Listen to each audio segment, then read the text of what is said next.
प्रदेश में हर दुकानदार, व्यापारी और छोटे मध्य उद्यमी सरकारी भ्रष्टाचार से पीड़ित हैं। सरकार औद्योगिक क्षेत्र के मानकों के अनुसार कोई जरूरी संसाधन उपलब्ध नहीं करा पा रही है, जैसे बिजली, पानी, सड़क, सीवर। बस भ्रष्टाचार को बढ़ाते हुए महीना और साल के आर्थिक जुगाड़ में लगे हुए हैं, क्योंकि वर्तमान में जो देश और प्रदेश में सरकार है वह व्यापारी विरोधी सरकार है। ये सरकार आम व्यापारियों के लिए नहीं बल्कि कुछ खास व्यापारियों के लिए काम कर रही है। समाजवादी व्यापार सभा के मंडल प्रभारी मनोज गुप्ता ने फतेहाबाद रोड स्थित सपा कार्यालय में आयोजित जिला एवं महानगर संगठन की समीक्षा बैठक में यह बात रखी। कहा कि 1,40,000 लोग आगरा जिले में सर्राफा व्यवसाय से जुड़े हैं, जिसमें 1,10,000 मजदूर वर्ग के हैं। उनके सामने रोजी रोटी का संकट है। काम 10-20% रह गया है। व्यापारी विरोधी सरकार को हटाने का कार्य इस बार व्यापारी समाज करने जा रहा है और समाजवादी पार्टी की सरकार बनने जा रही है। प्रदेश अध्यक्ष प्रदीप जायसवाल भी वीडियो कॉन्फ्रेंसिंग के माध्यम से बैठक में शामिल हुए। क्या परिचय है आपका? मैं मनोज गुप्ता, समाजवादी व्यापार सभा मंडल प्रदेश सचिव। आज किस तरीके का आयोजन? देखिए, आज हमारी व्यापार सभा की बैठक थी।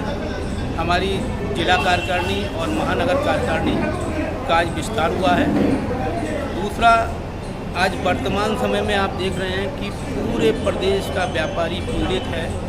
उद्योग धंधे, व्यापार सभी चौपट हो रहे हैं। उत्तर प्रदेश की सरकार आर्थिक मोर्चे पर पूरी तरह फेल हो चुकी है। मैं अब आपसे आज आगरा की बात करूंगा। आगरा के हमारा फाउंडी उद्योग, चमड़ा उद्योग, टीटीजेड और ग्रीन बेल्ट के चलते पूरी तरह समाप्त हो चुके हैं। हमारे यहाँ चंद उद्योग बचे थे। जो चंद उद्योग बचे हैं, जैसे बेटा है, कपड़ा है, सराफा है, ये सभी अपने अस्तित्व की लड़ाई लड़ रहे हैं। सरकार पूरी तरह से उदासीन है। जो सरकार दम भरती थी कि हम व्यापारी की सरकार है, लेकिन आज इसका उलट है। व्यापारी सबसे ज़्यादा पीड़ित है। हमारे यहाँ जब तमाम उद्योग धंधे उजड़ गए तो हमारे यहाँ सराफे का व्यापार एक ऐसा व्यापार था जिसकी तरफ लोग आकर्षित हुए और यह व्यापार तेज़ी से बढ़ा। लेकिन वर्तमान स्थिति में सराफे की बहुत दुर्दशा है। आप स्थिति यह मान के चलिए कि पूरा बाजार की स्थिति ये हो गई है कि 0% काम रह गया है। सबसे बड़ा इसका कारण ये है कि केंद्र सरकार ने जो 9% की GST बढ़ाई है, पहले 6% मिला के जो 15% हो गई है। इसके अलावा 3% का वैट है।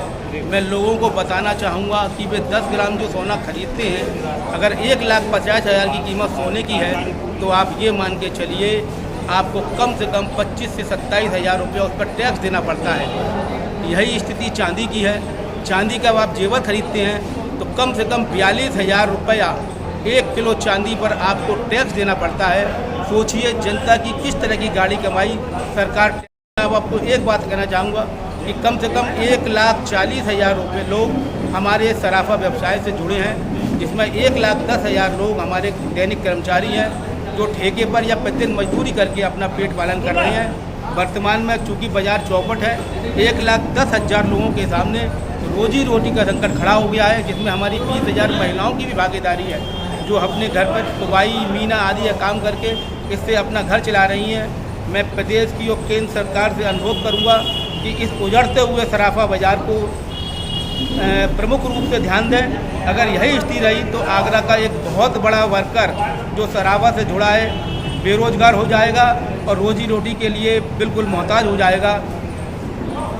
इसके बाद मैं लोगों से यह कहूँगा कि इस बार इस आताताई सरकार को, जो पूरी तरह से लोगों का उत्पीड़न कर रही है, व्यापार को चौपट कर रही है, इस बार इस सरकार को 2027 के चुनाव में आप पूरी तरह से नकारा करके समाजवादी पार्टी की सरकार बनाइए।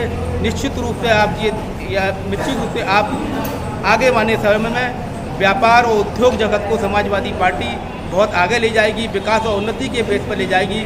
हर व्यापारी खुशहाल होगा, हर घर खुशहाल। नाम है आपका? संजीव पोरवाल, जिला अध्यक्ष व्यापार सभा आगरा। किस तरीके का कार्यक्रम है?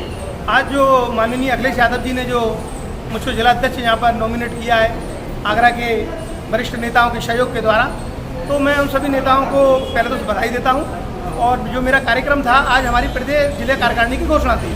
जिला कार्यकारिणी के अंदर हमने सभी समाज के लोगों को उसके अंदर हमने जोड़ा है। पुष्पा समाज के लोगों को जोड़ा है, बैस समाज के लोगों को जोड़ा है, प्रजापति समाज के लोगों को जोड़ा है, यादव समाज के लोगों को जोड़ा है। ऐसा कोई समाज नहीं है, मुस्लिम समाज के लोगों को जोड़ा है, ऐसा कोई समाज नहीं है जिसको हमने नहीं जोड़ा हो।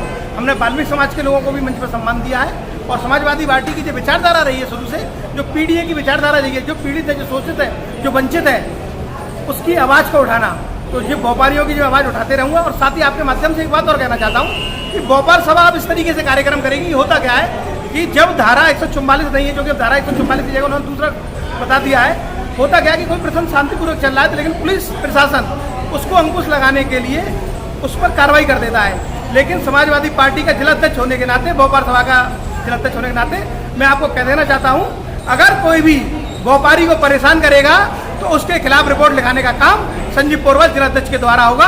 और जिस प्रकार नोटिस के द्वारा और जीएसटी के उत्पीड़न के द्वारा और जिस तरह ओवरलोडिंग के द्वारा व्यापारियों को परेशान किया जा रहा है, तो उनकी संपत्ति अधिकारियों की जांच कराने का काम भी संजीव पोरवल जिलाध्यक्ष करेगा, व्यापार सभा करेगी। जय भारत, जय हिंद। नाम है आपका? राजेश गुप्ता। आज किस तरीके का कार्यक्रम है? आज कार्यक्रम में ये था कि आज हमारे समीक्षा बैठक थी, जिसमें जिला और महानगर दोनों को मनोनयन पत्र दिए गए और व्यापारियों की समस्या सुनी गई।